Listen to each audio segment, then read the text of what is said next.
আবারও মুখোমুখি জাতীয় পার্টি ও নুরুল হক নূরের গণ অধিকার পরিষদের নেতাকর্মীরা। ঠিক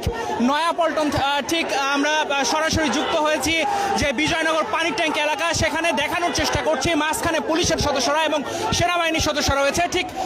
জাতীয় পার্টির কার্যালয়ের নিচে আমরা দেখছি জাতীয় পার্টির যে নেতাকর্মী তারাও কিন্তু আসলে অবস্থান নিয়েছেন এবং অসংখ্য জাতীয় পার্টির নেতাকর্মী রয়েছেন এবং ঠিক গণ অধিকার পরিষদের এই জায়গা থেকে একজনকে আসলে সেনাবাহিনী আটক করেছে তেমনটি আসলে দেখতে পেয়েছি। এবং যদি জানিয়ে রাখি, বিকেলে আসলে গণ অধিকার পরিষদের যে পূর্ব ঘোষিত কর্মসূচি সেটি নিয়ে আসলে তারা কাকরাইলের দিকে যখন যেতে যায়, ঠিক তখনই আসলে জাতীয় পার্টির কার্যালয়ের সামনে এই দুই